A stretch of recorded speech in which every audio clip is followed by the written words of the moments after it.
The story begins with the tale of Atlantis, the legendary island created by the god Poseidon, the god of the sea. Poseidon fell in love with a mortal woman named Cleito, and for her, he built a magnificent city on an island in the middle of the Atlantic Ocean. From their union, Atlas, their firstborn, became the king of Atlantis. The city grew into a symbol of advanced civilization, where its streets glittered with gold and silver, and its people lived in prosperity and peace. Under King Atlas' leadership, Atlantis flourished. The city became a center for sciences and arts. King Atlas founded the Council of Wise Men, gathering scholars and philosophers from all over the earth. They began discovering the secrets of the universe and harnessing mysterious energy crystals from the sea to power advanced machines. As Atlantis' power grew, the empire began to expand. The Atlantean armies were unbeatable, with fast ships and strange flying machines that soared through the air. King Atlas led his army to conquer neighboring lands, initially with the intent of spreading knowledge and peace. However, these conquests soon turned into a pursuit of power. After the death of Atlas, his son Zelos took the throne. Unlike his father, Zelos was not a wise king. Over time, corruption spread among the nobles and new rulers. They began to use Atlantis' power for personal gain. One of Atlantis' wise men, a seer named Syros, received a vision from the gods, warning of an impending catastrophe. Syros foresaw that the city would sink beneath the waves if greed and corruption continued. He gathered the council of wise men and tried to convince King Zelos to return to the path of justice.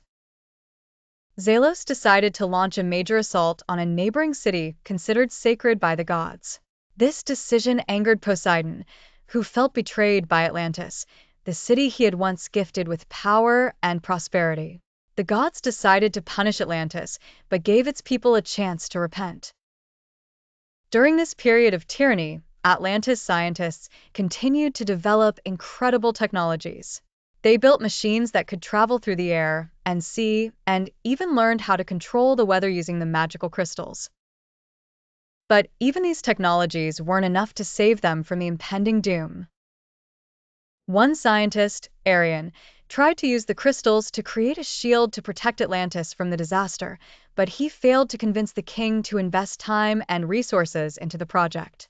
The skies began to darken with ominous clouds, and the seas became violently turbulent. The wise men of Atlantis knew the disaster was approaching. Syros and his council made one last attempt to negotiate with King Zelos, urging him to cease the wars and return to justice. But Zelos had gone too far in his tyranny and no longer trusted the wise men. Some of Atlantis' inhabitants, having learned of the vision, decided to flee the city before the disaster struck. There were tales of other islands and cities that remained safe.